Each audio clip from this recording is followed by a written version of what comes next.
ವೇದಿಕೆ ಮುಂದೆ ಇರುವ ಎಲ್ಲ ಪತ್ರಿಕಾ ಮಾಧ್ಯಮ ಹಿರಿಯರೇ, ಯಾಕೆಂದರೆ ನೀವೆಲ್ಲರೂ ನನಗೆ ದೊಡ್ಡವರೇ. ಚಿಕ್ಕವರು ಇದ್ದಾರ, ಅವ್ರನ್ನೂ ನಾನು ದೊಡ್ಡವರೇ ಅಂತೀನಿ. ಯಾಕೆಂದರೆ ನಿಮ್ಮ ಕೈಯಲ್ಲಿ ಪೆನ್ ಇದೆ. Pen is mightier than sword ಅಂತಾರೆ. So that is more important. ಅದು ನಿಮಗೆಲ್ಲ ಗೊತ್ತಿರುತ್ತೆ, pen is mightier than sword ಅಂತ. ಯಾವುದಾದ್ರೂ ಕೆಲಸ ಆಗಬೇಕಂದ್ರೆ ಮಾಧ್ಯಮ ಮತ್ತು ಎಲೆಕ್ಟ್ರಾನಿಕ್ ಮೀಡಿಯಾ ಇವೆರಡೂ ಬಹಳ ಇಂಪಾರ್ಟೆಂಟು. ಈಗಾಗಲೇ ಸುರೇಶ್ ಅವರು ಹೇಳ್ತಾ ಇದ್ರು, ನೀರಾವರಿ ಹೋರಾಟದಲ್ಲಿ ಪತ್ರಿಕಾ ಸಾಧ್ಯತೆಗಳು ಏನೇನಾಗಿತ್ತು ಅಂತ. ಯರಗೋಳ್ ಡ್ಯಾಮ್ ಆದರೂ ಆಗಬೇಕಾದ್ರೂ, KC ವ್ಯಾಲಿ ನೀರಾದರೂ ಆಗಲಿ,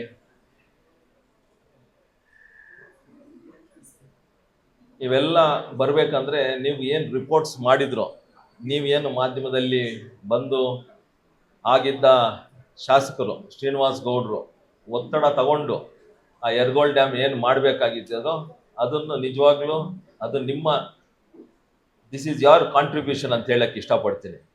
ಅದ್ರ ಜೊತೆ ಶ್ರೀನಿವಾಸ್ ಗೌಡ್ರು ಏನು ಒಂದು ಆಗ ಶಾಸಕರಿದ್ದಾಗ ಮತ್ತು ಮಂತ್ರಿಗಳಿದ್ದಾಗ ಏನು ಒಂದು ಜವಾಬ್ದಾರಿ ತಗೊಂಡಿದ್ದು ಹಾಗೇ ಆಗಬೇಕು ಅಂದಾಗ, ಏನು ಒಂದು ಸುಮಾರು 15 ವರ್ಷ ಆದಮೇಲೆ ಅದು ಯರಗೋಳ್ ಡ್ಯಾಮ್ ಆಗಿದ್ದು, ಅದಕ್ಕೆ ಅದು ನಿಮ್ಮ ಪಾತ್ರ ಭಾಳ ಇದೆ ಅಂತ ಹೇಳಕ್ಕೆ ಇಷ್ಟಪಡ್ತೀನಿ.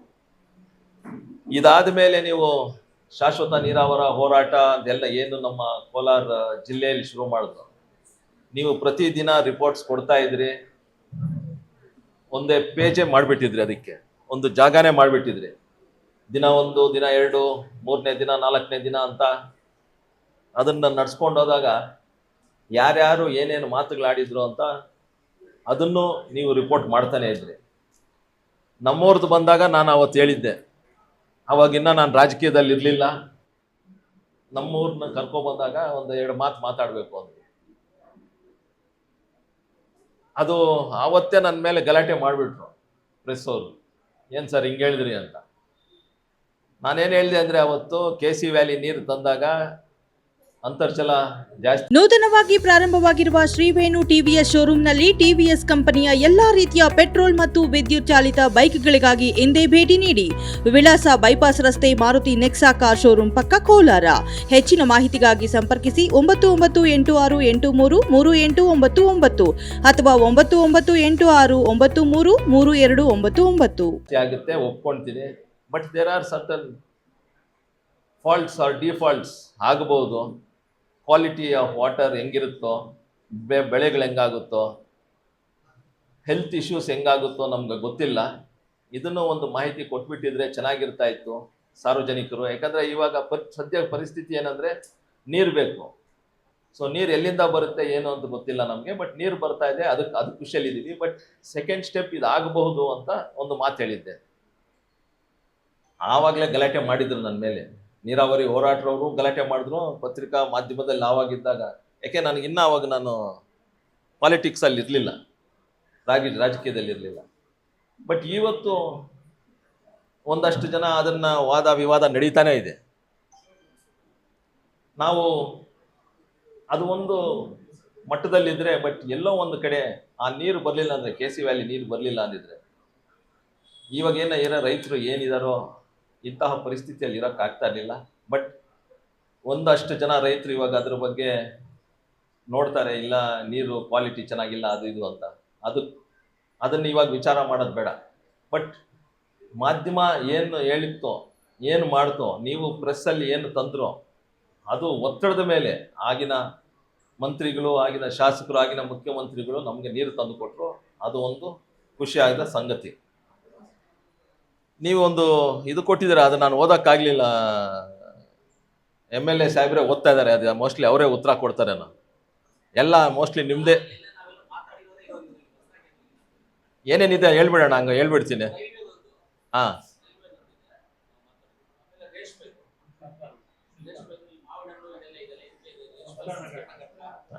ಓಕೆ. ರೈಲ್ವೆ ಲೈನ್ ನಾನಂತೂ ಸಿದ್ಧವಾಗಿದ್ದೀನಿ. ರಾಜ್ಯ ಸರ್ಕಾರ ಜಮೀನು ಕೊಡಬೇಕು, ಅದು ಸುಮಾರು 6 ತಿಂಗಳಿಂದ ಕೇಳ್ತಾ ಇದ್ದೀನಿ. ಮೋಸ್ಟ್ಲಿ ಇನ್ನೊಂದು 2 ತಿಂಗಳಲ್ಲಿ ಜಮೀನು ಕೊಡಿಸಿದ್ರೆ ನಮ್ಮ ಕಡೆಯಿಂದ ಏನು ಇದಿಲ್ಲ, ಸರ್ಕಾರದ ಕಂಡೀಷನ್ ಇಲ್ಲ. ಕೇಂದ್ರ ಸರ್ಕಾರದಲ್ಲಿ 2012 ಅವಾಗ ಏನು ಪ್ರಪೋಸಲ್ ಕೊಟ್ಟಿದ್ರು, ಅವಾಗ 50% ಸ್ಟೇಟು, 50% ಸೆಂಟ್ರಲ್ ಗೌರ್ಮೆಂಟ್ ಜಮೀನು ಮತ್ತೆ ಪ್ರಾಜೆಕ್ಟ್ ಅಂತ ಇದ್ದಿದ್ರು. ಆದರೆ ಇವಾಗ ಸೋಮಣ್ಣ ಸಾಹೇಬ್ರನ್ನ ಡಿಸೆಂಬರಲ್ಲಿ ಏನು ಕರ್ಕೊಬಂದಿದ್ನು, ಅವ್ರು ಹೇಳಿದ್ದಾರೆ ಜಮೀನು ಕೊಡಿಸು ನೀನು ಸ್ಟೇಟ್ ಗೌರ್ಮೆಂಟಿಂದ, ಪ್ರಾಜೆಕ್ಟ್ 100% ನಾನು ಮಾಡ್ಕೊಡ್ತೀನಿ ಅಂತ ಹೇಳಿದ್ದಾರೆ. ಅದರಲ್ಲಿ ನಮ್ಮ ಶಾಸಕರು ಮತ್ತು MLC ಸಾಹೇಬ್ರು ಒಂದು ಹೇಳ್ತಾರೆ, ಫಸ್ಟ್ ಒಂದು ಲೆಟ್ರ್ ಬರ್ಸ್ಬಿಡು ಅಂತ. ಲೆಟ್ರ್ ಬರ್ಸೋಕ್ಕೆ ಅದಾಗಲ್ಲ. ಯಾಕೆಂದರೆ ಇದೇನಾದರೂ ಲೆಟ್ರ್ ಬಂದು ಒಂದು ಪೇಪರಲ್ಲಿ ಬಂದುಬಿಟ್ರೆ ಇಡೀ ದೇಶದಲ್ಲಿರೋ ಪ್ರಾಜೆಕ್ಟ್ಸ್ ಎಲ್ಲ ಹಿಂಗೆ ಮಾಡಿ ಅಂತ ಶುರು ಮಾಡ್ತಾರೆ. ಅದಕ್ಕೆ ದಯವಿಟ್ಟು ಆ ಜಮೀನು ನೀವು ಕೊಡಿಸಿದ್ರೆ ಮಿಕ್ಕಿದ್ದು 100% ಫಂಡಿಂಗ್ ಏನು ಸೆಂಟ್ರಲ್ ಗೌರ್ಮೆಂಟ್ ಇದೆಯೋ ಅದು ಮಾಡಿಸೋ ಜವಾಬ್ದಾರಿ ನಮ್ಮದು ಅಂತ ಹೇಳಕ್ಕೆ ಇಷ್ಟಪಡ್ತೀನಿ. ಬೇಕಾದರೆ ನೀವು ಒಂದ್ಸತಿ ಸೋಮಣ್ಣ ಸಾಹೇಬ್ರು ಇಲ್ಲೇ ಬೆಂಗಳೂರಲ್ಲೇ ಮೀಟ್ ಮಾಡೋಣ.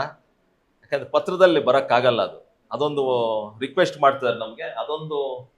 ಒಂದು ಅವಕಾಶ ಮಾಡಿಕೊಟ್ರೆ ಆ ರೈಲ್ವೆ ಲೈನ್ ಆಗ ಸೂಚನೆಗಳಿದೆ. ಇನ್ನೊಂದು ಸೆರಿಕಲ್ಚರ್ ಪಾರ್ಕ್ ಅಂತ ಏನೇನಿದ್ದಾರೆ, ಈಗಾಗಲೇ ಶಿಡ್ಲಘಟ್ಟದಲ್ಲಿ ಆಲ್ರೆಡಿ ದೊಡ್ಡದಾಗಿ ಸೆರಿಕಲ್ಚರ್ ಕ್ಯಾಂಪ್ ಮಾಡ್ತಾ ಇದ್ದಾರೆ, ಒಂದು ಪಾರ್ಕ್ ಮಾಡ್ತಾ ಇದ್ದಾರೆ. ಬಟ್ ಏನಂದರೆ ಇಲ್ಲಿ ಮಾಡಬೇಕು ಅಂತ ಒಂದು ಮಾಹಿತಿ ಕೊಟ್ಟಿದ್ದೀನಿ. ಇಲ್ಲಿ ಮತ್ತೆ ಜಮೀನು ನಮಗೆ ಹೈವೇಲ್ಲೇ ಕೊಡಿ ಅಂತ ಕೇಳಿದ್ದೀನಿ. ಸಮೃದ್ಧಿ ಮಂಜುನಾಥ್ ಅವರು ಮತ್ತೆ ಅವ್ರ ಜೊತೆ ಮಾತಾಡ್ದ, ಮತ್ತೆ ಕೊತ್ತೂರು ಅಣ್ಣ ಅವ್ರಿಬ್ರು ಮಾತಾಡಿದಾಗ ಕಾಂತರಾಜ ಸರ್ಕಲ್ ಅಲ್ಲಿ 11 ಎಕರೆ ಜಮೀನಿದೆ, ಅದನ್ನ ತಗೊಳ್ಳಿ ಅಂತ ಹೇಳಿದ್ದಾರೆ. ಆ ಪ್ರಾಜೆಕ್ಟ್ ರೆಡಿ ಆಗ್ತಾ ಇದೆ, ಸುಮಾರು 1 ವರ್ಷದಿಂದ ನಡೀತಾ ಇದೆ.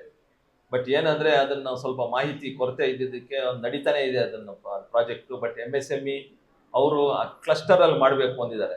ನಾನು ಕ್ಲಸ್ಟರ್ ಅಲ್ಲಿ ಮಾಡಕ್ ಹೋದ್ರೆ ಹೆಚ್ಚು ಕಡಿಮೆ ಆಗುತ್ತೆ. ಒಬ್ಬ ರೈತ ಒಂಥರ ಇದ್ದಂಗೆ 1-2 ವರ್ಷ ಆದ್ಮೇಲೆ ಎಲ್ಲ ಕ್ಲಸ್ಟರ್ ರೆಡಿ ಆದ್ಮೇಲೆ ಬೇರೆ ತರ ಹೋಗ್ತಾರೆ. ಅದಕ್ಕೆ ದಯವಿಟ್ಟು ಅದು ಮಾಡಕ್ ಹೋಗ್ಬೇಡಿ ಕ್ಲಸ್ಟರ್ ಅಂತ. ಕೇಂದ್ರ ಸರ್ಕಾರನೇ ನೀವೇ ರೆಡಿ ಮಾಡಿಕೊಡಿ ಇನ್ಫ್ರಾಸ್ಟ್ರಕ್ಚರ್ ಎಲ್ಲ, ಬೇಕಾದ್ರೆ ಆಮೇಲೆ ಬಾಡಿಗೆ ಕೊಡೋಣ, ಯಾವ ರೈತರು ಬರ್ತಾರೋ ಅಂತ ಕೂಡ ಹೇಳಿದ್ದೀನಿ. ಅದೊಂದು ನಿಟ್ಟಿನಲ್ಲಿ ಕೆಲಸ ನಡೀತಾ ಇದೆ. ಸೆರಿಕಲ್ಚರ್ ಪಾರ್ಕ್ ಬಗ್ಗೆ ಹೇಳೋಣ. Sericulture park mango processing unit ಏನು ನಮ್ಮ ಶ್ರೀನಿವಾಸಪುರ ತಾಲೂಕಲ್ಲಿ ಏನು ನಡೀತಾ ಇದೆಯೋ, ಅಲ್ಲಿ ಮೊನ್ನೆ ಸ್ಟ್ರೈಕ್ ಮಾಡಿದಾಗ ವಾರ 10 ದಿನ ಹಿಂದೆ ಅವತ್ತು ಸೋಲಾರ್ ಡ್ರೈಯಿಂಗ್ ಯೂನಿಟ್ಸ್ ಬೇಕು ಅಂತ ಹೇಳಿದ್ದಾರೆ. ಅದರಲ್ಲಿ ಅಂದರೆ ಮಾವನ್ನ ಕಟ್ ಮಾಡಿ ಅದನ್ನು ಡ್ರೈ ಮಾಡಿಕೊಡ್ಬೇಕು ಅಂತ. ಅದನ್ನ MSME ಅಲ್ಲಿ ಆಲ್ರೆಡಿ ನಾನು ಹೇಳಿದ್ದೀನಿ, ಶೋಭಾ ಕರಂದ್ಲಾಜೆ ಮೇಡಮ್ PS ಹೇಳಿದ್ದೀನಿ. 20ನೇ ತಾರೀಕು ಏನು ಅಧಿವೇಶನಕ್ಕೆ ಬರ್ತಿರೋ ಆವಾಗ ಅದನ್ನೆಲ್ಲ ಡೀಟೇಲ್ಸ್ ಕೊಡ್ತೀವಿ ಸರ್ ಅಂದಿದ್ದಾರೆ. ಅದನ್ನ ಸಬ್ಸಿಡೈಸ್ಡ್ ರೇಟ್ಸ್ ಅಲ್ಲಿ ರೈತರಿಗೆ ಕೊಡೋಕ್ಕೆ ನಾನು ಪ್ರಾಮಾಣಿಕವಾಗಿ ಕೆಲಸ ಮಾಡ್ತೀನಿ. ಯಾಕೆಂದರೆ ಫುಡ್ ಪ್ರೊಸೆಸಿಂಗ್ ಯೂನಿಟ್ ಅದು ಒಂದು ಥರ ಬಹಳ ಕಷ್ಟವಾದ ಕೆಲಸ ಇವಾಗ ಸದ್ಯಕ್ಕೆ. ಯಾಕೆಂದರೆ ಯಾವ್ಯಾವ ಫ್ಯಾಕ್ಟ್ರಿಗಳು ಓಪನ್ ಮಾಡಿದಾರೋ ಅವ್ರ ಹತ್ರ ಸುಮಾರು 3 ತಿಂಗಳು 4 ತಿಂಗಳು ಅಷ್ಟು ಪಲ್ಪ್ ಇವತ್ತವರೆಗೂ ಇನ್ನೂ ಸ್ಟಾಕ್ ಇದೆ. ಇವಾಗ ಏನು ಮಾಡ್ತಾರೋ, ಇವಾಗ ಈ ಸೀಸನ್ ಬಂದಿದೆ, ಇವಾಗ ಮತ್ತೆ ತಗೊಂಡು ಪಲ್ಪ್ ಮಾಡಿದ್ರೆ ಮತ್ತೆ ಇನ್ನೊಂದು 7-8 ತಿಂಗಳು ಅದನ್ನು ಸ್ಟಾಕ್ ಇಟ್ಕೊಂಡಿರ್ತಾರೆ. ಸೊ ನಾವು ಸೆಂಟ್ರಲ್ ಗೌರ್ಮೆಂಟಲ್ಲಿ ಅಂದರೆ ಸ್ಟೇಟ್ ಗೌರ್ಮೆಂಟ್ ಯಾವುದಾದ್ರೂ ಪಲ್ಪಿಂಗ್ ಯೂನಿಟ್ ಹಾಕಿದ್ರೆ ಅದನ್ನ ಎಲ್ಲಿ ಮಾರ್ಕೆಟಿಂಗ್ ಮಾಡೋದು, that is more important. Factory setup ಮಾಡಿ ಮಿಷನರಿ ಹಾಕಿ ಪಲ್ಪ್ ಮಾಡಿಬಿಟ್ರೆ ಕರೆಕ್ಟ್ ಅಲ್ಲ, ಅದನ್ನು ಸೆಲ್ ಮಾಡಬೇಕು. ಅದು ಸೇಲ್ ಮಾಡಲಿಲ್ಲ ಅಂದರೆ ಮತ್ತೆ ನಮಗೆ ಹೊಡೆತ ಹೊಡೆಯುತ್ತೆ. ಅದಕ್ಕೆ ಬೇರೆ ಇನ್ನೊಂದು ರೀತಿ ಹೇಳಿದ್ದಾರೆ, ಬಿಸಿ ಊಟದಲ್ಲಿ ಮೊಟ್ಟೆ ಹೆಂಗೆ ಕೊಡ್ತಿರೋ ಹಂಗೆ ಟೆಟ್ರಾ ಪ್ಯಾಕಲ್ಲಿ ಮ್ಯಾಂಗೋ ಜ್ಯೂಸ್ ಕೊಡಿ ಅಂತ. ಅದೊಂದು ಒಳ್ಳೆ ಐಡಿಯಾ ಅಂತ ನಾನು ತಿಳ್ಕೊಂಡಿದ್ದೀನಿ. ಅದನ್ನು ರಾಜ್ಯ ಸರ್ಕಾರದಲ್ಲಿ ನೀವು ಸ್ವಲ್ಪ ಒತ್ತಡ ಹಾಕ್ಬೇಕಣ್ಣ. ಅದೇನಾದರೂ ಹಂಗೆ ಬಂದರೆ ನಮಗೆ ಅದು ಉಪಯೋಗ ಆಗುತ್ತೆ. ಆವಾಗ ಕೇಂದ್ರ ಸರ್ಕಾರದಲ್ಲಿ ನಾವು ಒತ್ತಡ ಹಾಕ್ಬೋದು. There is a market already available ಅಂತ ನಾವು ಹೇಳಿ, ನೀವೇನು ಆ ಮೊಟ್ಟೆಗೆ ಎಷ್ಟು ಇದು ಬೆಲೆ ಕೊಡ್ತೀರೋ ಅಂತಹ ಒಂದು ಬೆಲೆ ಇದಕ್ಕೂ ಕೊಟ್ಟರೆ, ಸೊ ಅದನ್ನು ರೆಕರಿಂಗ್ ಕಾಸ್ಟ್ ಅಂತ ಏನಾಗುತ್ತೋ ಅದನ್ನು ನಾವು ಅವ್ರ ಜೊತೆ ಮಾತಾಡಿ ಸ್ವಲ್ಪ ಏನೋ ಒಂದು ಮಾಹಿತಿ ಕೊಡ್ಬೋದು. 20ನೇ ತಾರೀಕು ನಾವು ಏನು ಅಧಿವೇಶನಕ್ಕೆ ಹೋಗ್ತೀವೋ ಅದು ದಯವಿಟ್ಟು ಅದನ್ನು ನಾನು ಮಾಡ್ತೀನಿ. ಅಷ್ಟೊತ್ತು ನೀವು ಅದನ್ನು ಇನ್ನು 20 ದಿನದಲ್ಲಿ ಏನಾದರೂ ಮಾಹಿತಿ ಕೊಟ್ಟರೆ, ಅದೇ ನೀವು ಅವಾಗ ಇದು ಮಾಡಿಕೊಟ್ರೆ ನನಗೆ ಅದೊಂದು ಮಾತಾಡೋಕ್ಕೆ ಅಲ್ಲಿ ಅವಕಾಶ ಆಗುತ್ತೆ ಅಂತ ಹೇಳಕ್ಕೆ ಇಷ್ಟಪಡ್ತೀನಿ. ಇನ್ನೊಂದು, ನೀವು ಈ 3 ವಿಚಾರಗಳು ಇದು ಬಿಟ್ಟರೆ ಬೇರೆ ಏನಿಲ್ಲ. ನನಗೆ ಒಂದು ರೇಲು, ಮತ್ತು ಮಾವು ಬೆಳೆಗಾರದು, ಮತ್ತು ಕುಡಿಯೋ ನೀರಿದಂತೂ ನಾನು ಒಂದು ಬೇರೆ ರೀತಿಯಲ್ಲಿ ಕೆಲಸ ಮಾಡ್ತಾ ಇದ್ದೀನಿ. ಅದು ಟೈಮ್ ಬಂದಾಗ ಶಾಸಕರದು ಅವರು ಸಹಕಾರನೂ ಬೇಕಾಗುತ್ತೆ. ಬರೀ ಕೋಲಾರ ಶಾಸಕರಂತ ಎಲ್ಲ 6 ತಾಲೂಕಿನ ಶಾಸಕರದ್ದು ಬೇಕಾಗುತ್ತೆ, MLC ಅವ್ರದ್ದು ಬೇಕಾಗುತ್ತೆ, ಪಬ್ಲಿಕ್ದು ಬೇಕಾಗುತ್ತೆ. ಅದೊಂದು ನಿಟ್ಟಿನಲ್ಲಿ ಕೆಲಸ ಮಾಡ್ಕೊಂಡು ಹೋಗ್ತಾ ಇದೀವಿ. ಅದು ಏನು ಮಾಡಬೇಕು ಅಂತ ನಿಮಗೆ ಇನ್ನೊಂದು 2-3 ತಿಂಗಳಲ್ಲಿ ತಿಳಿಯುತ್ತೆ. ಅದು ಗೊತ್ತಾದಾಗ ಆವಾಗ ನಿಮ್ಮ ಸಪೋರ್ಟ್ ಬೇಕೇ ಬೇಕಾಗುತ್ತೆ. ಎಲ್ಲೋ ಒಂದು ಕಡೆ ಅದು ಕುಡಿಯೋ ನೀರು, ಆ ಕೃಷ್ಣಾ ನದಿ ನೀರು ಬೇಕು ಅಂದಾಗ ಎಲ್ಲ ಒಂದು ಕಡೆ ಇಡೀ ಜಿಲ್ಲೆ ಕೋಲಾರ, ಚಿಕ್ಕಬಳ್ಳಾಪುರ ಮತ್ತೆ ಗ್ರಾಮಾಂತರ, ಬೆಂಗಳೂರು ಗ್ರಾಮಾಂತರ 3 ಜನನು ಏನು ಒಂದು ರೆವಲ್ಯೂಷನ್ ಮಾಡಬೇಕು ಅಂದಾಗ ಆವಾಗ ನಿಮ್ಮ ಸಹಕಾರ ಬೇಕೇ ಬೇಕಾಗುತ್ತೆ. ನಾನು ಪಾಯ ಹಾಕ್ತಾ ಇದ್ದೀನಿ. ಆ ಪಾಯ ಹಾಕೋದು ಎಲ್ಲರಿಗೂ ಹೇಳಕ್ಕೆ ಹೋದರೆ ಅದೇನು ಕೆಲಸ ನಡೆಯಲ್ಲ. ನಾನು ಪಾಯ ಹಾಕ್ಬಿಟ್ಟು ಆಮೇಲೆ ನಿಮ್ಮ ಸಹಾಯ ಕೇಳ್ತೀನಿ. ಬಿಲ್ಡಿಂಗ್ ಕಟ್ಟಬೇಕಾಗುತ್ತೆ, ನಿಮ್ಮ ಸಹಕಾರ ಬೇಕು ಅಂತ. ಆವಾಗ ದಯವಿಟ್ಟು ನಿಮ್ಮ ಸಹಕಾರ ಬೇಕು. ಅದ್ರ ಜೊತೆ ಪ್ರೆಸ್ಸು ಮತ್ತು ಎಲೆಕ್ಟ್ರಾನಿಕ್ ಮೀಡಿಯಾ ನಿಮ್ಮದು ಜಾಸ್ತಿ ಬೇಕಾಗುತ್ತೆ ನಮಗೆ. ಯಾಕಂದರೆ ಇದನ್ನೆಲ್ಲ ಆಗ್ತಾ ಇದ್ದರೆ, ನಾನು ಒಂದ್ಸತಿ ಯಾವಾಗಲಾದರೂ ಏನಾದರೂ ಬೇಕು ಅಂದಾಗ ಇಂಗ್ಲೀಷ್ ಪೇಪರ್ಸ್ ಅವ್ರನ್ನ ಹೇಳ್ತೀನಿ ನಾನು, ದಯವಿಟ್ಟು ನೀವು ಇಂಗ್ಲೀಷ್ ಮೀಡಿಯಾ ಅಲ್ಲಿ ಜಾಸ್ತಿ ಪ್ರೆಸೆಂಟ್ ಮಾಡಿ ಅಂತ. ಯಾಕಂದರೆ ಅಲ್ಲಿ ಡೆಲ್ಲಿಗೆ ಏನಾದರೂ ಕಳಿಸ್ಬೇಕಂದ್ರೆ ನಮಗೆ ಇಂಗ್ಲೀಷ್ ಮೀಡಿಯಾನೇ ಬೇಕಾಗುತ್ತೆ. ಕನ್ನಡಲ್ಲಿ ಆಗಿದ್ರೆ ಮತ್ತೆ ಕ್ಯಾ ಹೇ ವಾಟ್ ಈಸ್ ದಿಸ್ ಅಂತ ಕೇಳ್ತಾರೆ. ಅದನ್ನು ನಾವು ಮತ್ತೆ ಎಕ್ಸ್ಪ್ಲೇನ್ ಮಾಡೋಕ್ಕೆ ಹೋದರೆ ಇದೆಲ್ಲ ಇವನೇ ಮಾತುಕತೆ ಹೇಳ್ತದಾನೆ ಅಷ್ಟೇ ಅಂತಾರೆ. ಸೊ ಅದೆಲ್ಲ ಇಂಗ್ಲೀಷ್ ಮೀಡಿಯಲ್ಲಿ ಬಂದರೆ ಮತ್ತು ಎಲೆಕ್ಟ್ರಾನಿಕ್ ಮೀಡಿಯಾ ಇಂಗ್ಲೀಷ್ ಬಂದರೆ ನಮಗೆ ಒಂದು ಹೇಳೋಕ್ಕೆ ಈಸಿ ಆಗುತ್ತೆ ಅಂತ ಹೇಳಕ್ಕೆ ಇಷ್ಟಪಡ್ತೀನಿ. ಅದಾದಮೇಲೆ ನಾವೇನು ಜಾಸ್ತಿ ಹೇಳಕ್ಕೆ ಹೋಗಲ್ಲ.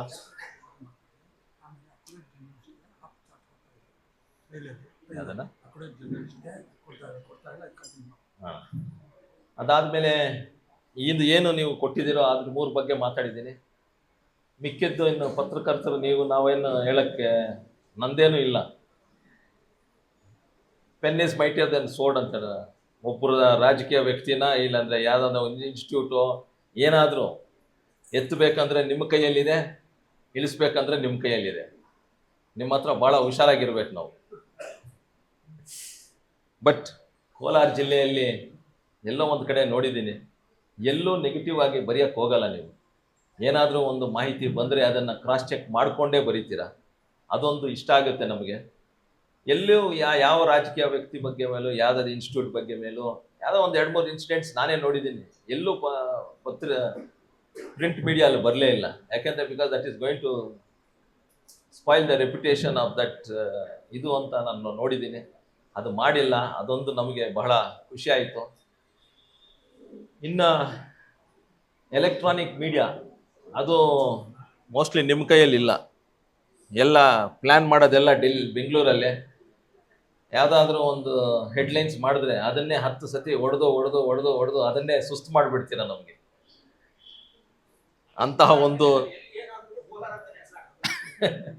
ಅಂಥದ್ದೊಂದು ದಯವಿಟ್ಟು ನೀವು ಪ್ರಿಂಟ್ ಎಲೆಕ್ಟ್ರಾನಿಕ್ ಮೀಡಿಯಾ ಅವ್ರು ಹೇಳಿ. ಫಸ್ಟು ದೂರದರ್ಶನ್ ನ್ಯೂಸ್ ಓದಿದಾಗ ಎಷ್ಟು ಸರಳವಾಗಿ ಓದ್ತಾ ಇದ್ರು, ಎಲ್ಲರಿಗೂ ಅರ್ಥ ಆಗ್ತಾ ಇತ್ತು. 15 ನಿಮಿಷದಲ್ಲಿ ಇಡೀ ನ್ಯೂಸ್ನೇ ಮುಗಿಸ್ಬಿಡ್ತಾ ಇದ್ರು. ಇವಾಗ ಒಂದೇ ನ್ಯೂಸ್ನ 24 ಗಂಟೆನೂ ಹೊಡಿತಾ ಇರ್ತೀರ. ಅದನ್ನ ನೋಡಿ ನಮಗೆ ಒಂದ್ಸತಿ ಬೇಜಾರಾಗಿ ನಾವೇ ಸ್ವಿಚ್ ಆಫ್ ಮಾಡಿಬಿಡ್ತೀವಿ ಟಿವಿಗಳು. ಅಂಥ ಪರಿಸ್ಥಿತಿ ಇದೆ. ಎಲ್ಲೋ ಒಂದು ಕಡೆ ನೀವು I think you have to change that ಅಂತ ನನ್ನ ಅನಿಸಿಕೆ, ಮೈ ಪರ್ಸ್ನಲ್. ಯಾಕೆಂದರೆ ಅದು ನಿಮಗೆ ಬಿಟ್ಟಿರೋದು. ಆರ್ಥಿಕವಾಗಿ ಅದು ಹೆಂಗೆ ಚಾನೆಲ್ ಓಡಿಸ್ಬೇಕು ನಡೆಸಬೇಕು ಅಂತ ನಿಮಗೆ ಬಿಟ್ಟಿರೋದು. ಆದರೆ ನನ್ನ ಪರ್ಸ್ನಲ್ ಏನೇ ಅಂದರೆ, ಏನು ಒಂದು ನ್ಯೂಸ್ ಕೊಡಬೇಕು ಅದನ್ನು ನೀವು ದಯವಿಟ್ಟು ಕರೆಕ್ಟಾಗಿ ಆ ಮಾಹಿತಿ ಕೊಟ್ಟರೆ ಅದು ಚೆನ್ನಾಗಿರುತ್ತೆ ಅಂತ ಹೇಳ್ತೀನಿ. ಇದಕ್ಕಿಂತ ಜಾಸ್ತಿನೇನಿಲ್ಲ. ನೀವು ಏನು ಕೆಲಸ ಮಾಡ್ತಾ ಇದ್ದೀರೋ, ಯಾಕೆಂದರೆ ಕೋವಿಡ್ ಟೈಮಲ್ಲಿ ನಾನು ನೋಡಿದೆ 24/7 ಹೆಂಗೆ ಇವರು ಹೆಲ್ತ್ ಡಿಪಾರ್ಟ್ಮೆಂಟ್ ಅವ್ರು ಕೆಲಸ ಮಾಡಿದ್ರು, ಅದೇ ನಿಟ್ಟಿನಲ್ಲಿ ನೀವು ಮಾಡಿದ್ರು. ನೀವು 24/7 ಕೆಲಸ ಮಾಡಿದ್ದೀರಾ. ಏನೇನು ಮಾಹಿತಿ ಕೊಡಬೇಕಾಗಿತ್ತು ಜನಕ್ಕೆ, ಏನೇನು ಒಂದು ಪ್ರಿಂಟ್ ಮೀಡಿಯಲ್ಲಿ ಕೊಡಬೇಕಾಗಿತ್ತು, ಎಲೆಕ್ಟ್ರಾನಿಕ್ ಮೀಡಿಯಲ್ಲಿ ಕೊಡಿದೆ, ನೀವೆಲ್ಲ ಆ ಕೆಲಸ ಮಾಡಿದ್ದೀರಾ. ಆ ಕೋವಿಡ್ ಟೈಮಲ್ಲಿ ಏನು ಕೆಲಸ ಮಾಡಿದ್ದೀಗ, ಇವತ್ತು ಒಂದು ಅವಕಾಶ ಸಿಕ್ಕಿದೆ ನಾನು ನಿಮ್ಗೆ ಧನ್ಯವಾದಗಳು ಹೇಳೋಕ್ಕೆ. ಯಾಕೆಂದರೆ ಆ ಮಾಹಿತಿ ಜನಕ್ಕೆ, ಸಾರ್ವಜನಿಕರಿಗೆ ಕೊಟ್ಟಿದ್ದೀರಾ. ಆ ಕೆಲಸ ಮಾಡಿದ್ದಕ್ಕೆ ನಿಮಗೆ ನಾನು ಕೃತಜ್ಞತೆ ಹೇಳಕ್ಕೆ ಇಷ್ಟಪಡ್ತೀನಿ. ಇದಕ್ಕಿಂತ ಜಾಸ್ತಿ ಇನ್ನು ನಾನೇನು ಮಾತಾಡಿಲ್ಲ. ಇನ್ನು ಹಿರಿಯರು ಇದ್ದಾರೆ, ಮಾತಾಡ್ತಾರೆ ನಮ್ಮ ಶಾಸಕರು ಮತ್ತು MLC ಅವರು.